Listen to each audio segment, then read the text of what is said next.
Ensino religioso e saberes necessários à educação. Interseção com o pensamento de Edgar Morin, por Ronnie Coser. O ensino religioso, enquanto componente curricular da educação básica, na etapa do ensino fundamental, tal como previsto na Base Nacional Comum Curricular, a BNCC, precisa dialogar com saberes necessários para uma educação do futuro. O objetivo deste trabalho consiste justamente em considerar alguns desses saberes, tal como indicados pelo educador francês Edgar Morin, em conexão com o ensino religioso. Como principal fundamentação teórica, recorre-se à obra Os 7 Saberes Necessários à Educação do Futuro, 2007, de autoria do referido teórico. Como conclusão deste diálogo, tem-se o ensino religioso pensado em relação a conhecimentos necessários ao educador que trabalha com esta disciplina, o que possibilita atualizar o seu trabalho e mantê-lo ligado ao conhecimento educacional num trabalho de transdisciplinaridade e interdisciplinaridade. Edgar Morin é um educador e pensador francês muito importante para as reflexões em torno da educação contemporânea. Ele nasceu em Paris, na França, em 8 de julho de 1921 e atualmente está com 102 anos. É antropólogo, sociólogo e filósofo e um dos mais importantes pensadores da educação na atualidade. Oferece em sua vasta obra diversas contribuições teóricas, destacando-se neste trabalho a sua reflexão sobre os 7 saberes necessários à educação. Morin reflete sobre a complexidade do conhecimento ou pensamento complexo, como aparece em seu trabalho. Nessa reflexão de Morin subjaz, inclusive, uma importante crítica à fragmentação do conhecimento científico verificada nas ciências. O objetivo do presente trabalho consiste em conectar o ensino religioso com determinados saberes à educação, saberes esses que são indicados por Edgar Morin como necessários à educação pensada para o futuro. O seu livro, Os 7 Saberes Necessários à Educação do Futuro, de 2007, que estava em sua 12ª edição, discorre sobre as cegueiras do conhecimento, a pertinência do conhecimento, o ensino da condição humana, a identidade terrena, a necessidade de enfrentar as incertezas, o ensino da compreensão e a ética da compreensão humana.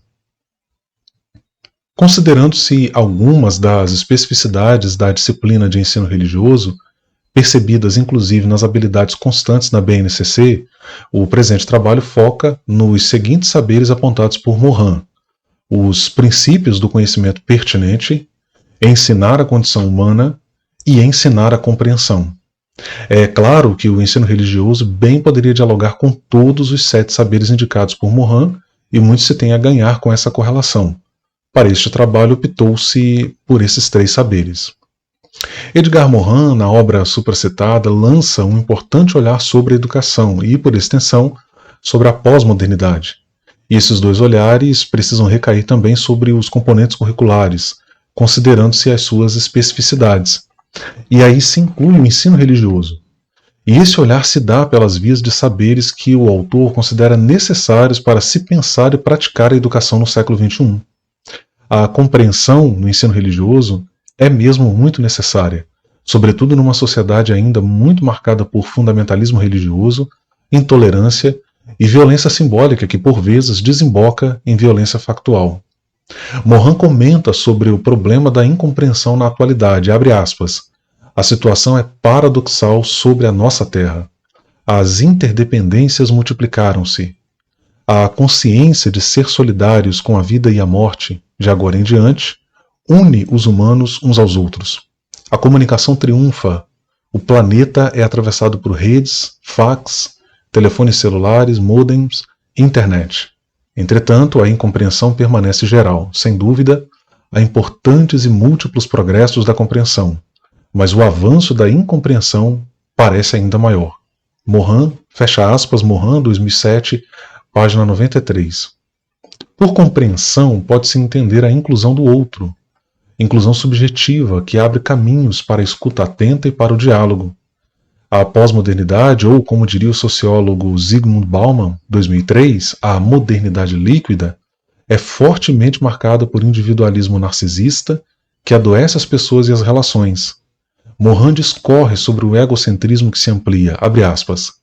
O egocentrismo amplia-se com o afrouxamento da disciplina e das obrigações que anteriormente levavam à renúncia aos desejos individuais, quando se opunham à vontade dos pais ou cônjuges. Hoje, a incompreensão deteriora as relações pais-filhos, maridos-esposas. Expande-se como um câncer na vida cotidiana, provocando calúnias, agressões, homicídios psíquicos, desejos de morte. O mundo dos intelectuais, escritores ou universitários, que deveria ser mais compreensivo, é o mais gangrenado sob o efeito da hipertrofia do ego, nutrido pela necessidade de consagração e de glória, fecha aspas, Morin, 2007, página 97. A educação, em sua transmissão, deve implicar a tomada de consciência quanto à pertinência do conhecimento e da condição humana. E esse processo de transmissão deve elevar-se ao entendimento da educação apenas como transmissão, ou entendida como transmissão de conhecimentos diversos, sem conexão entre si e sem relevância para a vida e para a existência humana. Morin lembra que é de se espantar que, abre aspas, a educação que visa transmitir conhecimentos seja cega quanto ao que é o conhecimento humano, seus dispositivos, enfermidades, dificuldades, tendências ao erro e à ilusão, e não se preocupe em fazer conhecer o que é conhecer, fecha aspas. Morin, 2007, páginas 13 e 14. Refletindo sobre a pertinência do conhecimento, Morin lembra que o conhecimento não está imune ao erro. Os sentidos humanos são passíveis de erro ao captar os sinais que recebem do mundo externo. Morin comenta que abre aspas, a educação deve mostrar que não há conhecimento que não esteja, em algum grau, ameaçado pelo erro e pela ilusão. Fecha aspas. Morin, 2007, página 19. Ao educador, e incluindo-se aí o professor de ensino religioso, é fundamental perceber e buscar compreender profundamente a condição humana. E essa condição é perpassada por diversas possibilidades e desafios. Essa condição é possível de melhoramento. Morin lembra que as sociedades devem, fecha aspas, salvaguardar, regenerar e propagar o melhor de sua cultura, que produziu a democracia, os direitos humanos, a proteção da esfera privada do cidadão, fecha aspas, Morin, 2007, página 101. Uma vez que se demonstrou aqui qual é o tema a ser explorado nesta pesquisa e seu objeto de pesquisa, faz-se necessário considerar brevemente a metodologia a ser empregada nesta pesquisa. E a metodologia escolhida, portanto, foi a bibliográfica, por ser a mais coerente com o objeto de estudo que se busca analisar. Neste tipo de metodologia de pesquisa, a bibliográfica, busca-se explicar o problema proposto por meio de levantamento bibliográfico. Vale mencionar ainda que a pesquisa de caráter bibliográfico também se coaduna muito bem com pesquisas que são desenvolvidas no campo da grande área de ciências humanas, que inclui disciplinas como o ensino religioso. Antônio Carlos Gil comenta que abre aspas, pesquisa bibliográfica é desenvolvida com base em material já elaborado, constituído principalmente de livros e artigos científicos, fecha aspas. Gil afirma ainda que, abre aspas novamente, as fontes bibliográficas mais conhecidas são os livros de leitura corrente. No entanto, existem muitas outras fontes de interesse para a pesquisa bibliográfica, tais como obras de referência, teses e dissertações, periódicos científicos, anais de encontros científicos e periódicos de indexação e resumo, fecha aspas, Gil, 2021, página 46. De certo modo, toda pesquisa acaba sendo, em alguma medida, bibliográfica. No caso da presente pesquisa, ela está ancorada, sobretudo, no livro Os 7 Saberes Necessários à Educação do Futuro e em outras publicações especializadas. Também exerce grande influência neste trabalho a experiência deste pesquisador com a disciplina de ensino religioso. Essa experiência se dá por meio da docência na Rede Municipal de Educação de Cariacica, Espírito Santo, na gravação de dezenas de videoaulas para o Centro de Mídias de Cariacica, Espírito Santo, e na produção de material didático para o ensino religioso. Em ambos os casos, atendendo ao ensino fundamental 1, que se estende do 1º ao 5º ano, e ao ensino fundamental 2, que se estende do 6º ao 9º ano.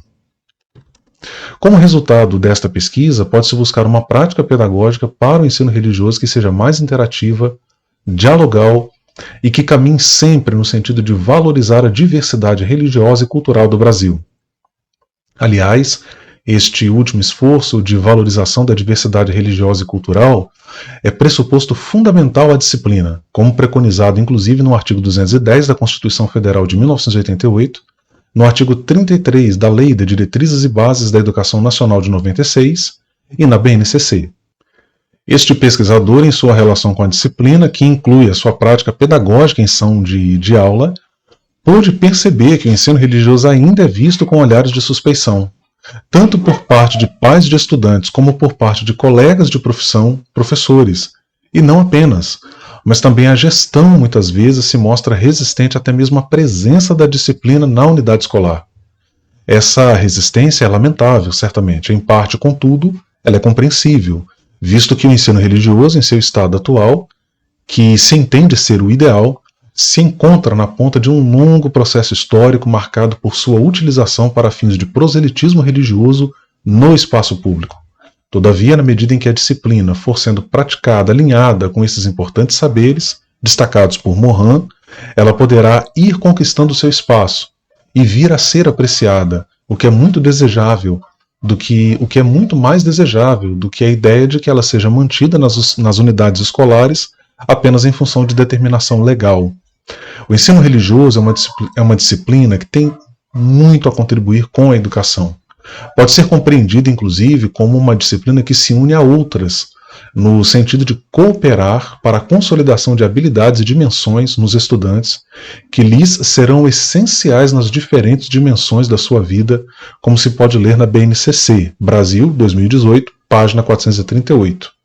Outro ponto importante que deriva dessa reflexão desdobrada neste trabalho é que o educador é alguém em construção. Neste sentido, ele precisa seguir aberto a revisões de seu trabalho pedagógico e conceituais. Aliás, isso é o que se buscou demonstrar, mesmo que de maneira mais objetiva, quando se trouxe à tona a contribuição de Morin no sentido de indicar a pertinência do conhecimento.